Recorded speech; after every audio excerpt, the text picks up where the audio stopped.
రాజేంద్రనగర్లోని బండ్లగూడ జాగీర్ జనాలు నీటికి కటకటలాడుతున్నారు.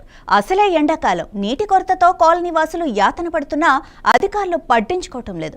దీంతో బాధితులకు Rajendranagar BRS party in-charge Patolla Karthik Reddy అండగా నిలిచారు.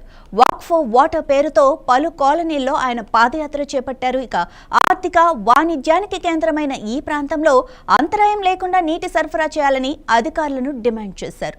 బండి సంజయ్ కుమారుడు భగీరథ్ ను సీఎం రేవంత్ రెడ్డి కాపాడుతున్నారని కార్తిక్ రెడ్డి ఆరోపించారు. ఈ కార్యక్రమంలో కాలనీ అసోసియేషన్లు ఇంకా వెల్ఫేర్ సంఘాలు, కాలనీ వాసులు భారీ సంఖ్యలో పాల్గొన్నారు.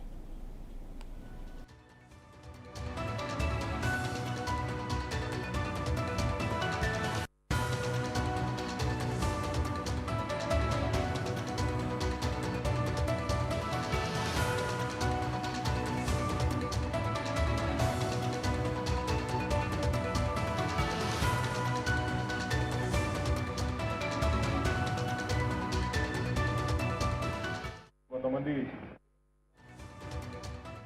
నీటి సమస్యను తీరుస్తామని ఈ రోజు గుర్తుకొచ్చిందా ఎమ్మెల్యే గారు అని అడుగుతున్నా. ఈ రోజు యాదకొచ్చిందా మీకు? ఎంత మేము 10 ట్యాంకర్లు చూసినాం, వాటర్ ట్యాంకర్. మళ్ళీ సామాన్య మధ్యతరగతి పేద కుటుంబాలు జీవిస్తున్నటువంటి మన ప్రాంతంలో రోజు ఒక ట్యాంకర్ పోసుకుంటే 1000 రూపాయలు అవుతుందా కదా? మళ్ళీ 1000 రూపాయలు ఎవరు కట్టాలి? అందుకే చెప్తున్నా, అవమానంతో సిగ్గుతో తల ఉంచుకొని మేము ఈ కార్యక్రమం చేస్తున్నాం. హైదరాబాద్ నడిబొట్టునా కూడా ఇంకా నీటి సమస్య ఉన్నది. 10 రోజులకు ఒక్కసారి నీళ్లు వస్తున్నాయంటే ఈ అధికారులు ఏం పని చేస్తున్నట్టు, ఎవరి కోసం పనిచేస్తున్నట్టు అని నేను అడుగుతున్నా. ఆ రోజు మున్సిపాలిటీలో ఉన్న నాయకులు మీరే కదా బిల్లులు కట్టొద్దని చెప్పారు. ఎమ్మెల్యే గారు మీరే కదా నాయకత్వం వహించి బిల్లులు కట్టొద్దని చెప్పిండ్రు. ఈ రోజు ఏ అధికారంతో మీరు మా బిల్లులు కలెక్ట్ చేస్తున్నారంటున్నాం. అందుకే నేను అధికారులకి 3 డిమాండ్లతో మనం ముందుకు రావడం జరిగింది.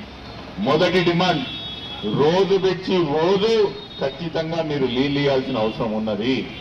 నీళ్లు కూడా సన్న దారలాగా కాకుండా మాకు సరిపోయేంత నీళ్లు మాకు కావాల్సిందని రెండో డిమాండ్. మూడో డిమాండ్, మీరు ఏవైతే 5 సంవత్సరాల కిందట కట్టించుకొని బిల్లు ఉన్నాయో ఇప్పుడు కట్టించుకోనే ప్రయత్నం చేస్తుందో సంపూర్ణంగా మాఫీ చేయాలని చెప్పి నేను డిమాండ్